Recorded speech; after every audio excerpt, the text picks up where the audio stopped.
Welcome to this session of ICT virtual classroom. चलिए students, जो class में बैठे हैं जल्दी से बताइए, आप लोग रेडी हैं क्लास के लिए? एक बार हाथ खड़े करके बताएंगे सबके सब। स्टूडेंट्स एक बार हाथ खड़े करके बताएं आप लोग रेडी हैं, आपको आवाज सुनाई दे रही है मेरी? ओके डियर स्टूडेंट्स, तो हम लोग क्लास को करते हैं कंटिन्यू। इसके अलावा ही लास्ट के कुछ ही टाइम पहले हमने देखा क्लास 10th और 12th का आपका रिजल्ट आया।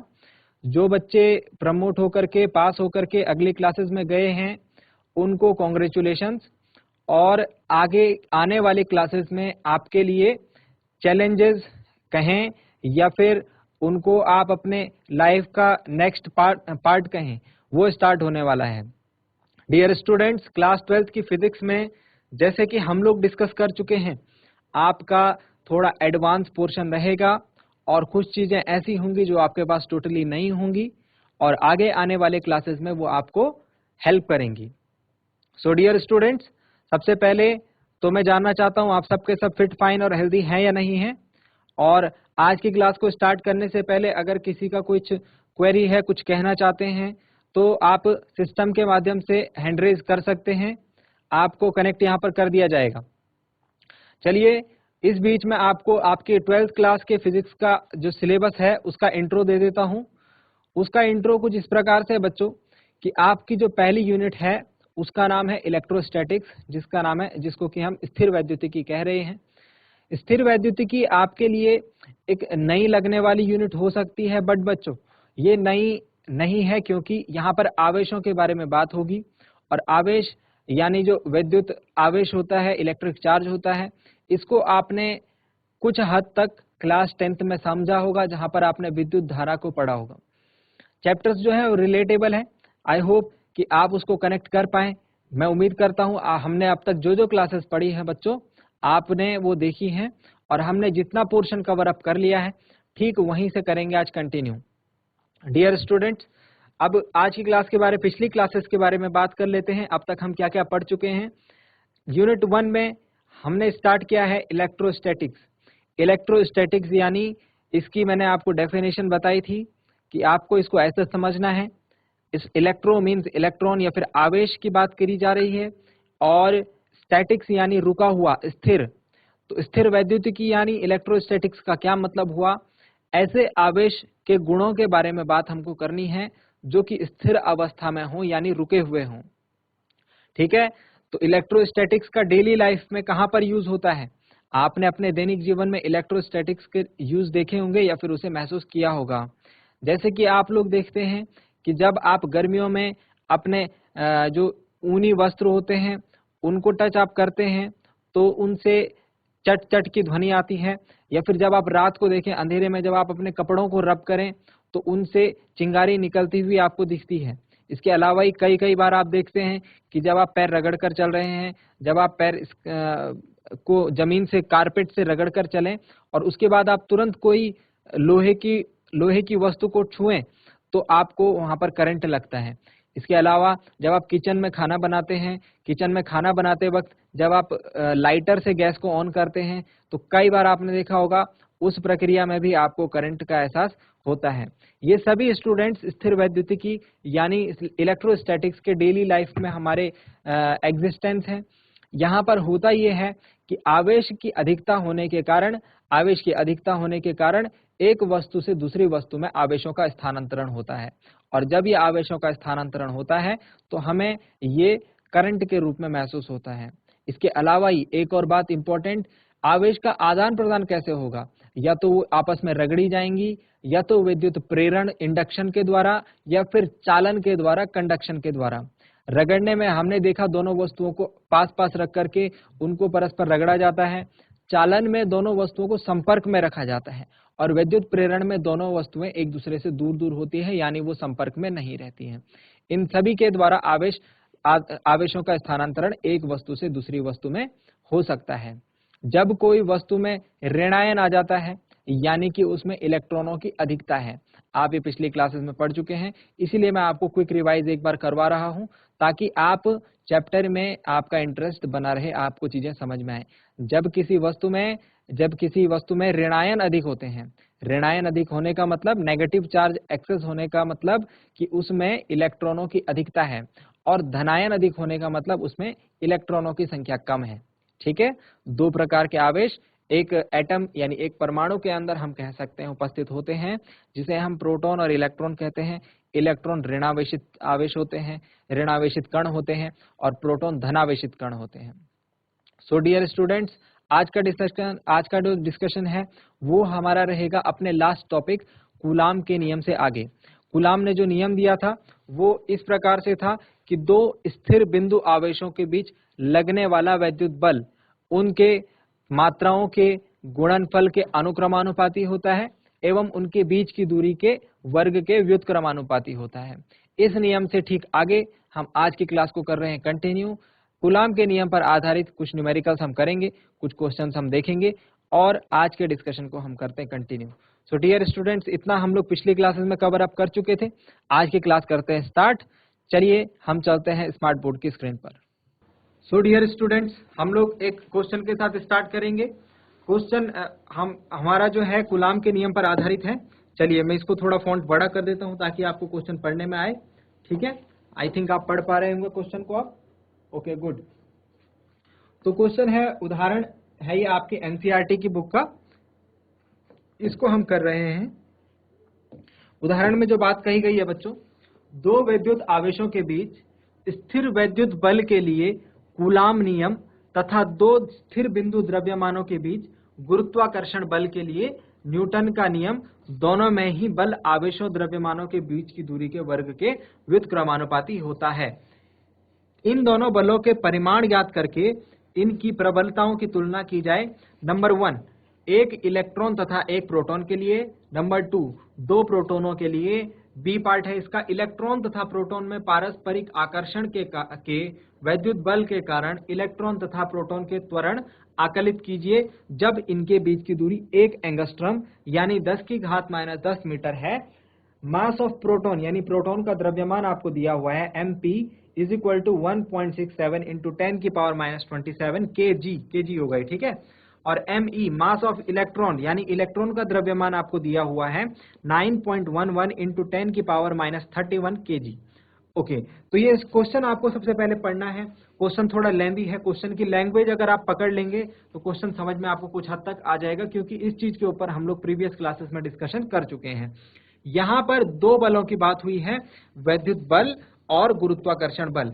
वैद्युत आवेशों के लिए वैद्युत बल और दो स्थिर बिंदु द्रव्यमानों के बीच गुरुत्वाकर्षण बल। तो गुरुत्वाकर्षण बल हमने देखा था, वहां पर m1 m2 की बात होती थी, और बिंदु वैद्युत बल के लिए हमारे पास q1 q2 की बात होती थी।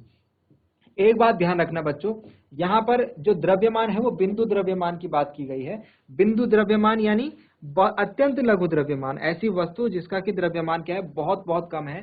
तो यहाँ पर हम इलेक्ट्रॉन प्रोटॉन की बात कर रहे हैं, तो इनको हम बिंदु द्रव्यमान के रूप में कंसिडर कर सकते हैं। ठीक है, तो यहाँ पर क्या कही जा रही है बात, देखो इसको इस प्रकार से समझो। अभी मैं आपको एक क्वेश्चन भी करवाऊंगा, इसके बाद उस क्वेश्चन में हम लोग गुरुत्वाकर्षण बल एवं स्थिर वैद्युत बल में अंतर लिखेंगे। उस क्वेश्चन में हम लोग क्या करेंगे, गुरुत्वाकर्षण बल एवं स्थिर वैद्युत बल में अंतर लिखेंगे। अब इस क्वेश्चन में क्या बात करी जा रही है, चलिए क्वेश्चन हमने पढ़ लिया है, क्वेश्चन को मैं थोड़ा छोटा कर लेता हूं और अब हम इसके सॉल्यूशन की ओर अग्रसर हो जाते हैं। ठीक है, क्वेश्चन में ये बातें कही गई हैं, यहां बीच में एक लाइन खींच देते हैं। ठीक है, चलिए ओके। अब देखिए, सबसे पहली बात जो क्वेश्चन में कही गई है कि सपोज ये एक द्रव आवेश है Q1 और ये एक आवेश है Q2। माना इनके बीच की जो दूरी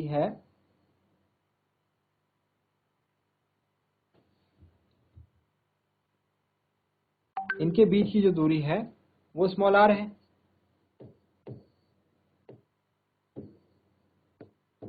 इनके बीच की दूरी स्मॉल r है, तो इनके बीच कौन सा बल कार्यरत होगा, वैद्युत बल कार्यरत होगा, जिसको कि हम कूलाम Q1 तथा Q2 के मध्य वैद्युत बल किसके नियम से? कूलाम के नियम से। कूलाम के नियम से क्या था वैद्युत बल? कूलाम के नियम से था F, और वैद्युत बल है यानी इलेक्ट्रोस्टैटिक फोर्स, तो हम इसको Fe लिखते हैं। ठीक है, लगने वाला बल Fe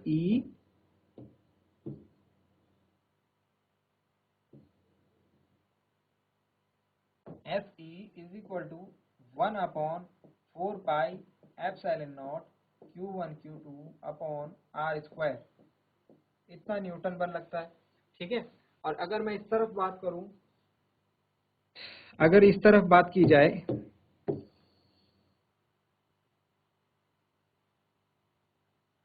गुरुत्वाकर्षण के बल की, इस तरफ बात करी जाए गुरुत्वाकर्षण के बल की, तो एक वस्तु ये है, एक वस्तु ये है, इसका द्रव्यमान m1 है, इसका द्रव्यमान m2 है, और इन दोनों के बीच की दूरी सपोज हम बोलते हैं ये दोनों वस्तुएं r दूरी पर स्थित हैं, स्मॉल r दूरी पर स्थित हैं। ठीक है, तो द्रव्यमानों m1 तथा m2 के बीच या मध्य लगने वाला गुरुत्वाकर्षण बल। अभी देखो क्या हो रहा है बच्चों, मैं आपको एक चीज और बताऊं कि मैं क्वेश्चन पूरा नहीं पढ़ा है, अभी क्वेश्चन सिर्फ एक लाइन पढ़ी है और उसके बेसिस पर मैं सॉल्यूशन लिखने की कोशिश कर रहा हूं। क्वेश्चन की मैं सिर्फ यहां तक पढ़ा है, विद्युत आवेशों के लिए वैद्युत बल और द्रव्यमानों के बीच गुरुत्वाकर्षण बल। ठीक है, तो जो गुरुत्वाकर्षण बल है F, यहाँ पर क्या लिख देंगे G, गुरुत्वाकर्षण बल के लिए gravitational force is equal to capital G m1 m2 upon R square. ये आपने क्लास 10th में पढ़ा होगा, न्यूटन। दो बिंदु द्रव्यमानों के बीच जो लगने वाला गुरुत्वाकर्षण बल है वो होता है F is equal to G m1 m2 upon R square newton. अब क्या कही जा रही है बात, ऊपर देखिए, इनको मैं यहां पर इस R स्क्वायर को, सॉरी, इस R स्क्वायर को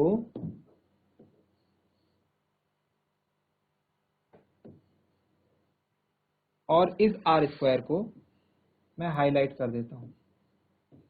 तो दोनों में आप देख रहे हैं R स्क्वायर अपॉन में लिखा हुआ है। अपॉन में लिखा हुआ है क्या मतलब हो रहा है, जब अपॉन में R स्क्वायर लिखा होता है यानी F अनुक्रमानुपाती 1/R स्क्वायर, इसको बोलते हैं व्युत्क्रमानुपाती, इसको बोलते हैं व्युत्क्रमानुपाती। मतलब यहाँ F जो है, F कौन सा है, ये F है Fe, यानी कि स्थिर वैद्युत बल, इलेक्ट्रोस्टैटिक फोर्स जो है वो R स्क्वायर के व्युत्क्रमानुपाती है। और यहाँ देखिए Fg is also inversely proportional to 1 upon also inversely proportional to R square. ठीक है, अब दोनों जगह ही हमको क्या देखने को मिल रहा है कि चाहे वो स्थिर वैद्युत बल हो चाहे वो गुरुत्वाकर्षण बल हो, दोनों वैद्युत आवेशों के बीच की दूरी के या फिर दोनों बिंदु द्रव्यमानों के बीच की दूरी के वर्ग के व्युत्क्रमानुपाती हैं।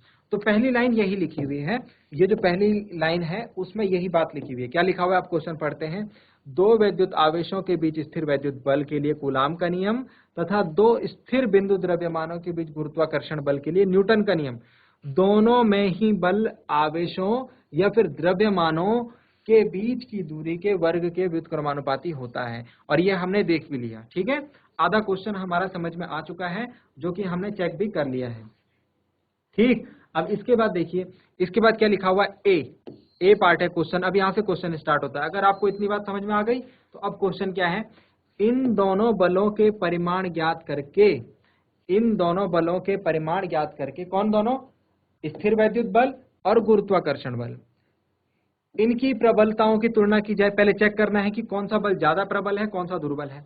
नंबर 1 किसके लिए, एक इलेक्ट्रॉन तथा एक प्रोटॉन के लिए। जब यहां पर आवेश में एक इलेक्ट्रॉन हो और दूसरा आवेश एक प्रोटॉन हो, यहां पर एक द्रव्यमान इलेक्ट्रॉन का ले लें और दूसरा द्रव्यमान प्रोटॉन का ले लें, तो यहां से Fe का मान क्या आता है, यहां से Fg का मान क्या आता है, ये हमको चेक करके बताना है। दूसरा केस, दो प्रोटॉन, अगर प्रोटॉन प्रोटॉन लेंगे तो क्या होगा, और फिर इसका बी पार्ट है। तो पहले हम इसका ए का फर्स्ट और सेकंड पार्ट करते हैं और फिर इसके बाद इसके बी पार्ट के ऊपर हम लोग चलते हैं। ठीक है, इतना क्वेश्चन समझ में आ गया, आई होप आ गया हो। अब आगे के पेज में इसके क्वेश्चन को करते हैं। चलिए यहाँ पर फिर से लाइन खींच दीजिए, एक लाइन ड्रॉ कर दीजिए बीचों बीच, ठीक है। इसको ए का फर्स्ट पार्ट डाल दीजिए। तो सबसे पहले मैं स्थिर वैद्युत बल, इलेक्ट्रॉन तथा प्रोटॉन के बीच स्थिर वैद्युत बल,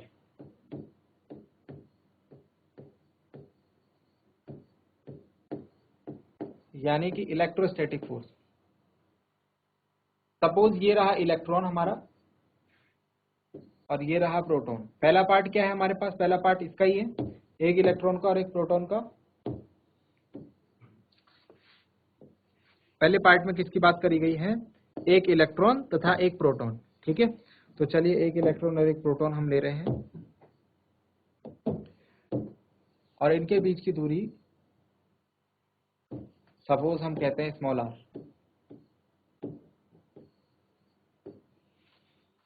तो इनके बीच लगने वाला स्थिर वैद्युत बल, इनके बीच जो कार्यरत स्थिर वैद्युत बल होगा उसको हमने पीछे फॉर्मूला लिखा हुआ है, कितना होता है 1/4 pi epsilon naught Q1 Q2। Q1 मतलब जो इधर की तरफ आवेश लिखा हुआ है और Q2 मतलब ये वाला आवेश। तो इधर की तरफ कौन सा आवेश लिखा हुआ है, इलेक्ट्रॉन, और इधर की तरफ प्रोटॉन का आवेश अपॉन r², ठीक है। अब इलेक्ट्रॉन और प्रोटॉन के ऊपर कितना आवेश होता है, इलेक्ट्रॉन और प्रोटॉन के बीच में आवेश जो होता है ये आपको मैंने याद करवाया था। एक इलेक्ट्रॉन पर जो उपस्थित आवेश होता है उतना ही आवेश एक प्रोटॉन पर भी होता है, यानी कि 1.6 इंटू 10⁻⁹ कूलाम इलेक्ट्रॉन पर भी और प्रोटॉन पर भी इतना ही। बस ध्यान कितना रखना है, ध्यान ये रखना है कि एक आकर्षण एक माइनस में होता है और एक प्लस में होता है, ठीक है। यहाँ पर हम मोड लगाएंगे। मोड क्यों लगाएंगे, क्योंकि चिन्ह हम नहीं लिख रहे हैं। मैंने आपको क्या बोला, इलेक्ट्रॉन का आवेश माइनस में होता है और प्रोटॉन का प्लस में होता है। तो अभी मैं माइनस प्लस नहीं लिख रहा हूँ इनके आवेशों के आगे, तो मैंने यहाँ मोड लगा दिया है। आई होप आप इस बात को समझ पाए होंगे, ठीक है। इंटू 1.6 इंटू 10⁻⁹ अपॉन r², ठीक है। और यहाँ से आप देखेंगे ये 1/4 पाई एप्सिलॉन नॉट की वैल्यू मैंने आपको बताई थी, ये वैल्यू होती थी हमारी 9 इंटू 10⁹ और ऊपर क्या बच गया 1.6 इंटू 1.6 और 10⁻⁻19 10⁻⁻19 कितना हो जाएगा 10⁻38, ठीक है। दो बार है ना, ये आ गया, यहाँ से Fe आ गया, ठीक है। अब ऐसे ही हम लोग इधर सेकंड पार्ट इसका करते हैं। इलेक्ट्रॉन तथा प्रोटॉन के बीच स्थिर वैद्युत बल, इलेक्ट्रॉन तथा प्रोटॉन के बीच गुरुत्वाकर्षण बल अब निकालते हैं। गुरुत्वाकर्षण बल, ग्रेविटेशनल फोर्स।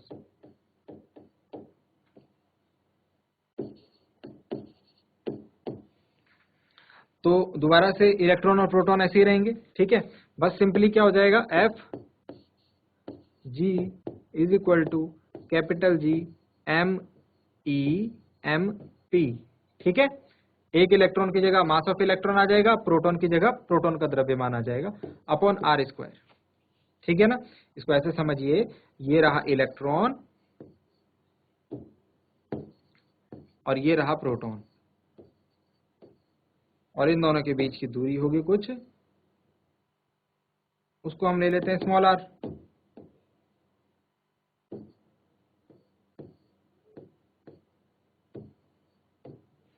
ठीक। तो इस प्रकार से हो गया। अब G की वैल्यू हमको पता है, F G की वैल्यू होती है 6.67 इंटू 10⁻⁻11 न्यूटन मीटर स्क्वायर प्रति किलोग्राम स्क्वायर। इसकी यूनिट भी याद रखनी है। मास ऑफ इलेक्ट्रॉन, एक इलेक्ट्रॉन का द्रव्यमान होता है, सॉरी G की जो वैल्यू है वो है 9,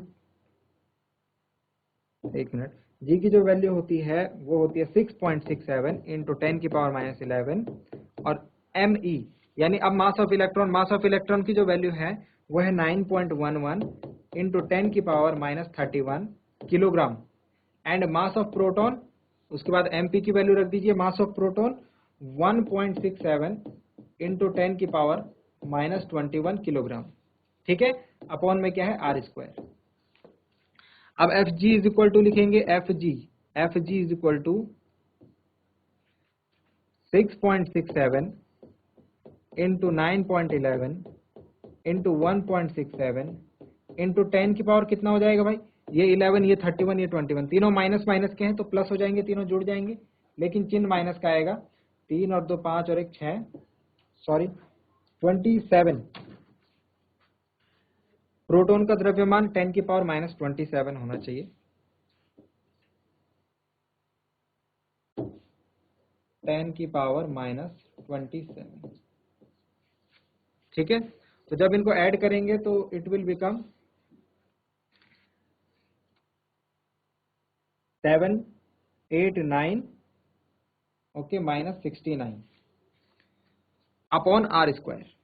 अब जरा ध्यान से देखिए, ये दो समीकरण हमारे पास बन चुकी है, ये दो समीकरण हमारे पास बन चुकी है। इसको थोड़ा छोटा कर देते हैं, इसका साइज।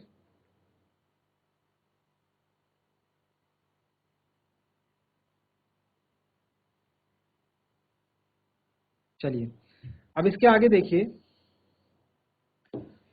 एक समीकरण हमारे पास एफ ई की बनी है, एक समीकरण एफ जी की बनी है, ठीक है। अगर मैं F E upon F G निकालने की कोशिश करूं यहां से, एफ ई अपॉन एफ जी,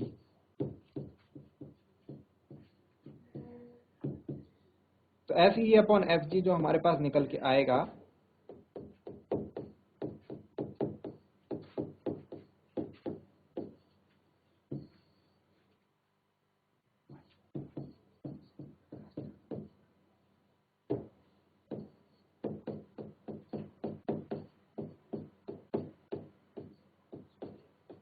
देखो आर स्क्वायर यहां भी है, आर स्क्वायर यहां भी है, इसीलिए जब एफ ई से एफ जी को भाग करा जाएगा तो आर स्क्वायर से आर स्क्वायर कैंसिल आउट हो जाएगा, तो इनकी सिर्फ ऊपर ऊपर वाली वैल्यूज यहां पर रह जाएंगी, ठीक है।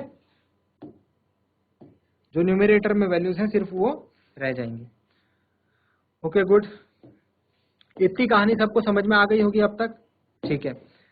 अब एफ ई अपॉन एफ जी को जब हम सॉल्व करेंगे तो इसको सॉल्व करने के लिए मैं एक शॉर्टकट तरीका यूज कर रहा हूं। देखो मैंने इसको कैंसिल आउट कर लिया है और 9 से 9.1 को कैंसिल आउट कर लिया है, तो यहाँ पर बचा है अब F E upon F G is equal to 1.6 बचा है ऊपर और नीचे बचा है 6.67, और 10 की पावर अगर ऊपर कैलकुलेट करी जाए तो 9 और 38 ये आ जाएगा माइनस का 29 और अपॉन में आ जाएगा 10 की पावर माइनस 69, ठीक है। इसको इसके आगे कैलकुलेट करते हैं आगे। जब मैं इसको डिवाइड करूंगा 1.6 को 6.67 से, तो I think it will become okay, ये आएगा हमारा F E upon F G is equal to 1.6 upon 6.67 करूंगा मैं, तो ये आएगा 0.23988 इंटू 10 की पावर। अब 10 की पावर कैसे सॉल्व होगा, ये माइनस का 29 है, ये माइनस का 69 है, माइनस का 69 ऊपर जाके प्लस का 69 हो जाएगा, ठीक है। तो माइनस का 29 ऊपर जाके प्लस का 69,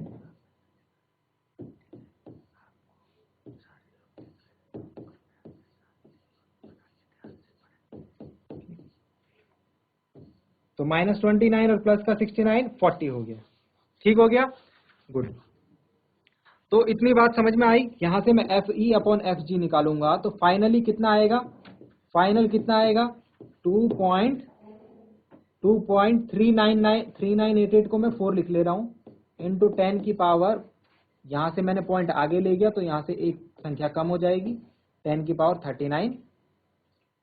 इतनी बात अब तक सबको समझ में आ गई है, इतनी बात अब तक सबको समझ में आ गई है। मैंने एक रेशियो निकाला, एक अनुपात निकाला, जो कि है किसके लिए, एक इलेक्ट्रॉन तथा एक प्रोटॉन के बीच लगने वाले स्थिर वैद्युत बल एवं एक इलेक्ट्रॉन तथा एक प्रोटॉन के बीच लगने वाले गुरुत्वाकर्षण बल।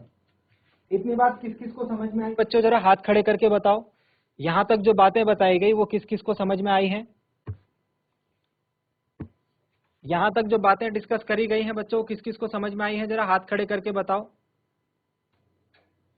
कुछ ही बच्चों के हाथ खड़े हो रहे हैं। अगर किसी का कुछ क्वेश्चन, आप लोग ऐसा मत समझिए कि आपको मैं नहीं दिख रहा हूं तो आप हाथ खड़ा नहीं करेंगे या कुछ बोलेंगे नहीं।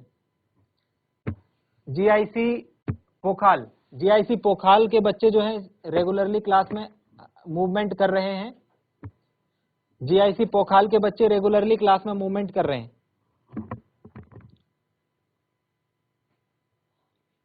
जीआईसी पोखाल बच्चों क्लास में बैठ जाओ। आप पहली बार क्लास ले रहे हो, आपको हर कोई देख रहा है यहां से, और आपको ऑल इंडिया के जो स्कूल्स हैं ऑल इंडिया से सब लोग आपको देख रहे हैं। जीआईसी पोखाल, तो आप क्लास में डिसिप्लिन मेंटेन करिए। जिसको अगर कोई चीज समझ में नहीं आती है सिस्टम के माध्यम से हैंड रेज करिए और पूछ सकता है। मैं उम्मीद कर रहा हूं यहां तक सबको समझ में आ गया होगा। अब ध्यान दीजिए, जो हमारा कंक्लूजन आया है, ये सेम क्लास जो है आपकी यूट्यूब पर भी लाइव चल रही है। ठीक है, तो यूट्यूब पर भी आपको लोग देख रहे हैं। जो स्क्रीन पर जैसा चल रहा है वो सेम टू सेम यूट्यूब पर भी चल रहा है। ठीक है, तो उसको आप ध्यान रखिए। अभी बच्चों हमने दो बलों की तुलना करी, स्थिर वैद्युत बल की और गुरुत्वाकर्षण बल की। गुरुत्वाकर्षण बल जो है हमको दिख रहा है साफ साफ, ये संख्या एक से बड़ी है और बहुत बड़ी है ना, एक से बड़ी है और बहुत बड़ी है। यहां पर मुझे दिख रहा है कि गुरुत्वाकर्षण बल वैद्युत बल से छोटा है। तो यहां पर मैं एक लाइन नोट डाउन करूंगा, एक लाइन आप मेरे साथ सब लिखिए।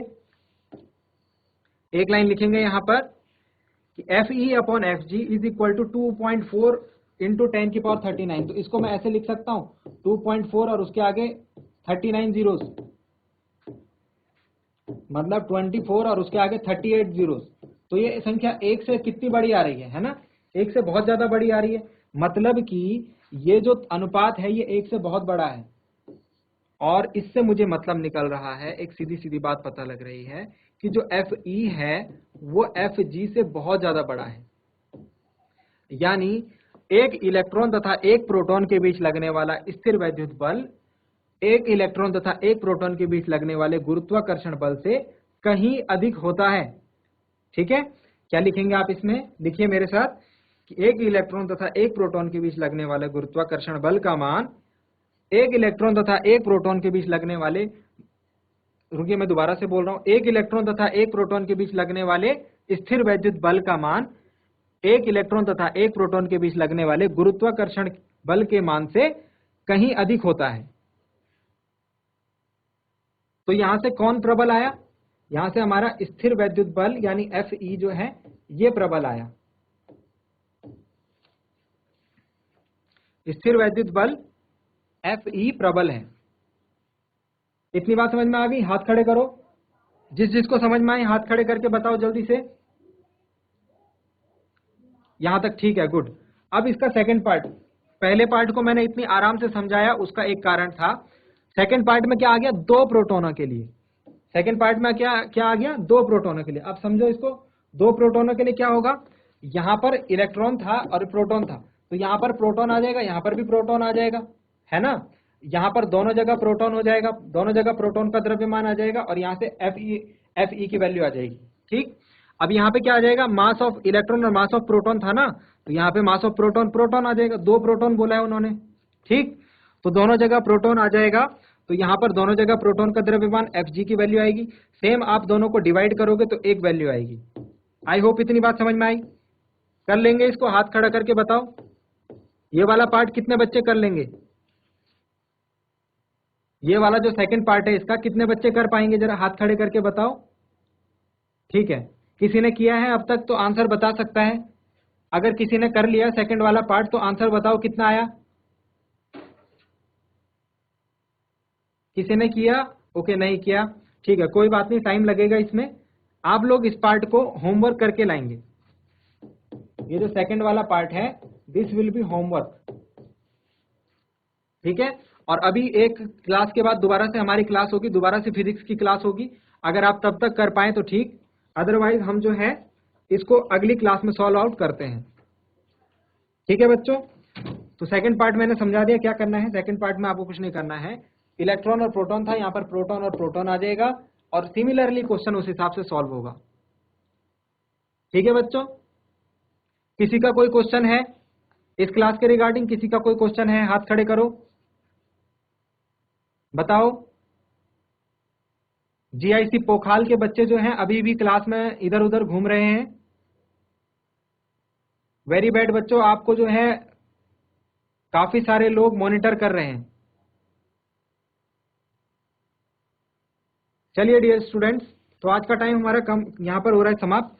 इस बचे हुए क्वेश्चन को हम लोग अगली क्लास में कंप्लीट करेंगे। सेकंड पार्ट मैंने आपको समझा दिया है, कोशिश कीजिएगा करने की, बाकी अगली क्लास में हम लोग सॉल्यूशन बताने वाले हैं। सो डियर स्टूडेंट्स, आज के लिए इतना ही। कितने बच्चों को आज की क्लास में जो बात बताई गई वो समझ में आई? जरा हाथ खड़े करके बताओ, एक बार हाथ खड़े करके बताएं कितने बच्चों को आज की क्लास में जो बातें बताई गई वो समझ में आई?